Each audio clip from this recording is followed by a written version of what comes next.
Hi guys, welcome back to my channel again. This is Marvin. If today is the first time of stopping by, you're most definitely welcome. If you're a returning subscriber, thank you for coming back once again. So today I have a student here from Memorial University, and he's on funding or scholarship to study at MAN. So he's going to tell us so that we know how we can also apply for funding or scholarship. So stick and stay and don't go anywhere.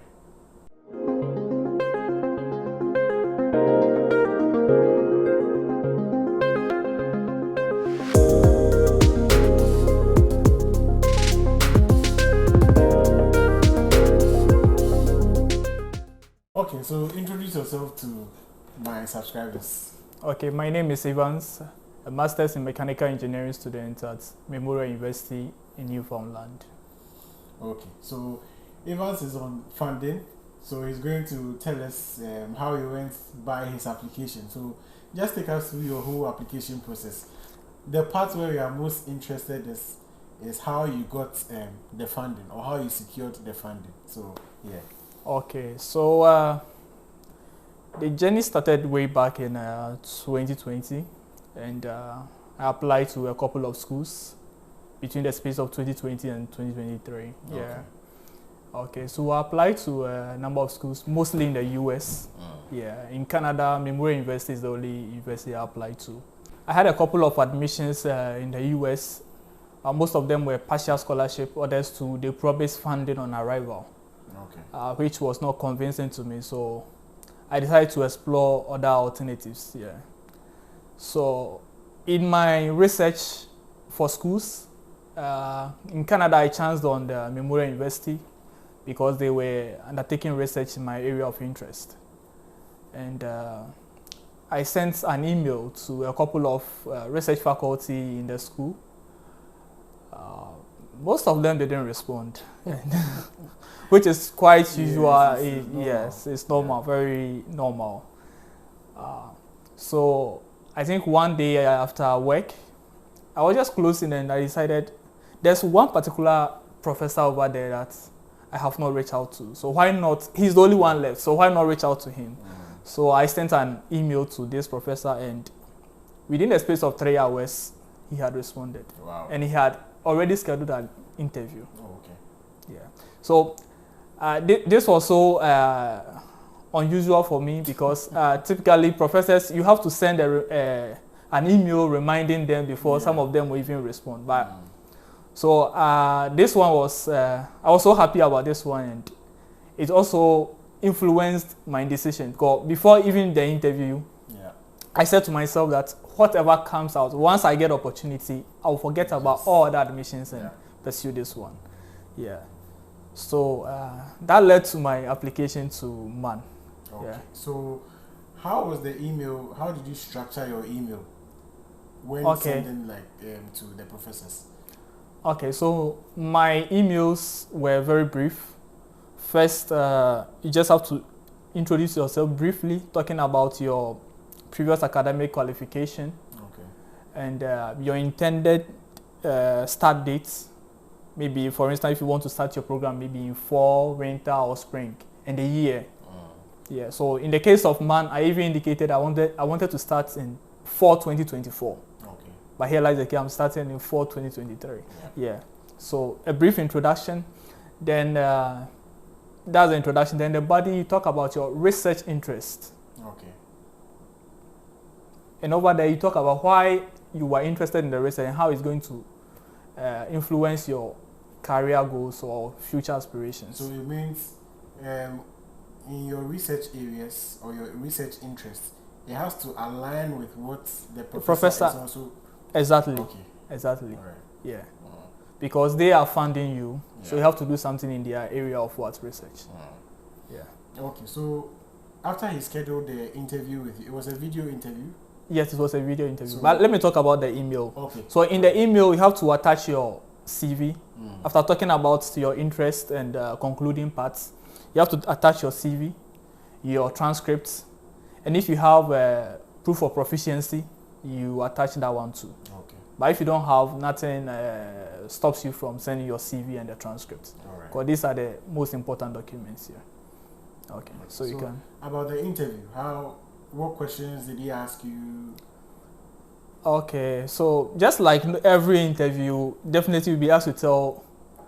You'll be asked to tell the person. The person will ask you to tell him or her about yourself. Yeah. Yeah. So that was the first question, and there were a lot of leading questions. So most of the questions were coming from my CVs and my introduction. Yeah. And the latter part was about the research. Why you are interested in the research. Yeah. Just like, and before that, this you have already mentioned it in your email. Yeah. Yeah. Okay, so basically, how long did the interview last for? Okay, so for me, the main end of the interview lasted between like 10 to 15 minutes. Okay. Yeah, but he gave me the opportunity to ask questions, and my questions extended the interview a bit to maybe, let's say, 30 to 45 minutes. Yeah. Okay, so did he assure you right after the interview that he was going to give you the funding, or did you have to wait for some days, weeks before you heard from him again? Okay, so within the first 15 minutes, he told me, he assured me, okay. And he just asked me to just put in the application as a formality. Oh, okay. Yeah. So you went through the same application process? Yes, but I had my decision in less than 2 weeks. Oh, wow. Yeah. And at what point did you apply for this program? Okay, so mind you, I told you my intended start date was 2024, and the reason being that when I chanced on Memorial, the application deadline had already elapsed by 2 months. So it means I have to prepare myself for the next intake. Yeah. Do you get it? So in the course of the interview, after the main part of the interview, he even asked me, why 2024? Then he said, that is not a problem at all. He gave me an email address that I should reach out to him that he is asking me to apply. So I just he gave me the email address and I just followed his instructions and that was it. Okay. Yeah. Nice. So now you've gotten your funding. Did he mention the amount to you?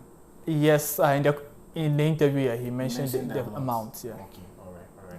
So now you've gotten your school admission. When did you start applying for your visa? Okay, so the visa, after getting the admission, it took me like 2 months before I applied for the visa. Did he have to send you documents to show proof that you were getting funding or you were on scholarship from the school? Okay, so the admission, before I received the admission letter, it came with the offer, funding offer, yeah. So I had that letter to back my, Okay, and then lastly, with proof of funds. Okay. Now you have your funding letter. Okay. Which shows that the school was going to fund you, like throughout your stay here in the school or throughout your program. Did you have to show other things, other documents? Because normally people have to show proof of funds. They use bank statements. They have to show that like they can be able to take care of themselves. IRCC has stated that each individual must show 10,000 Canadian dollars for as cost of living, right, in Canada. Did you have to go through all of those? Yeah. So so I said after getting the decision, it took me 2 months before I applied for I submitted my visa application documents. Yeah. So when the decision came and I did a brief research about the visa application process. Yeah, that point was a bit tricky for me because I had a funding which was more than the 10,000 requirement from IRCC. So I was like, oh, so why not just submit just the funding documents? You get it? It didn't sit well with me initially, so I reached out to the school immigrations office. No, they had online, I think. Like a seminar? Yeah, online seminars that they organize weekly. Yeah. I think twice a week or once a week, yeah. So I joined one of them, and during the explanations, they were not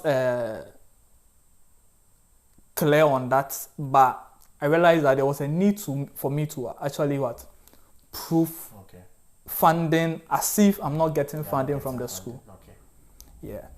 So, and they also provide assistance in the visa application process. So when I got all my documents ready, I forwarded it to them.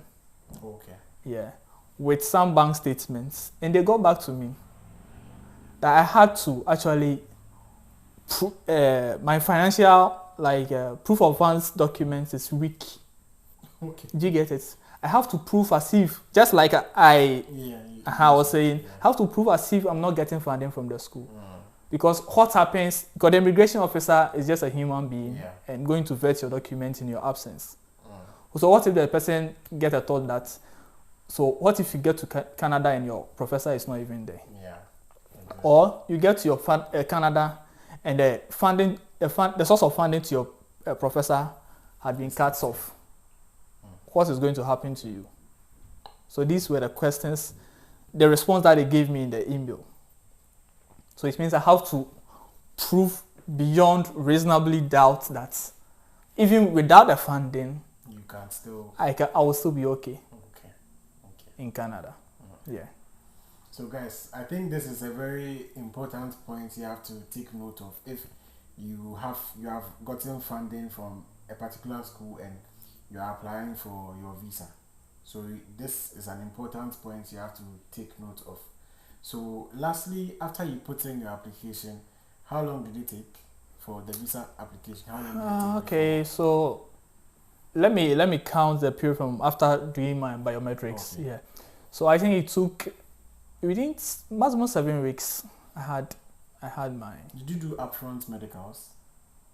Okay, so that was another... I didn't do upfront medicals. But on the day I did my biometrics, because I was working in Tarkwa at that time, in Ghana, those in Ghana, you know Tarkwa. Yeah, and the service provided in Accra. So when I get a chance to do biometrics in Accra, I just took the risk to do my medicals.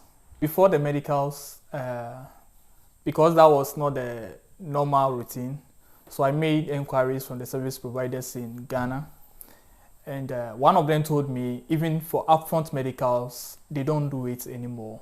And the other also told me that, yeah, they do upfront medicals and I can come around even without appointments. Okay. Yeah. So I went there. After my biometrics, I went to where I got the services. That's IOM. Okay. Yeah. And I even explained my situation to them because normally, even for the medicals, it's either you do wait and you attach your is it IME number to your application, then you submit. But here lies the case, I had already submitted my application. And they hadn't requested you to do it. And they have not requested me to do the medicals. But I was taking the risk to do it. So I explained my situation to them. Like the distance and all that. And even getting, working in the mining environment and all that. Yeah, getting the time to even come. So I explained my situation to them and they said, yeah, they will assist when the time comes. Even if there's any challenge, they will help in rectifying. So I took the risk and I did the medicals at IOM. So I believe after some few weeks, now IRCC requested for your medical report, right? Yes. So what happened? Yeah, so they requested for my I was expecting that because I had done it, maybe they will be able to link my documents, my medical documents to my initial application straight away. But they requested me to do medicals again. So straight away, I sent an email to IOM telling them about what had the information I have received from IRCC. Okay. Yeah, I didn't get any response. Yeah, so I think a couple of days later, I followed up with another email. And I also went to IRCC website. I think they have this portal where you're able to make complaints or make submissions and all that. And I explained my situation over there. You see? I was honest. I didn't hide anything. Like I told them everything. Yeah. Yeah. Attach the numbers. When they request for you to do medicals, they have a number on the documents. Yeah. So I gave them that number. And the number that I had when I did my medicals. So I explained everything to them. Yeah. So I think a day after, I just received a message that I have passed my medicals. The medicals, okay. Yeah. So I'm sure they were able to liaise with IOM to retrieve your medical reports. Sure. Okay. Sure. So yeah, I think that has been his story and his application process, and he is here in memorial today. You can also do same. So yeah, thank you guys for watching, and I hope you picked a point or two from his story.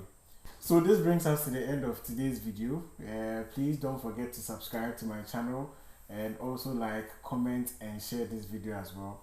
As always, I'll bring you another video next week, so see you soon.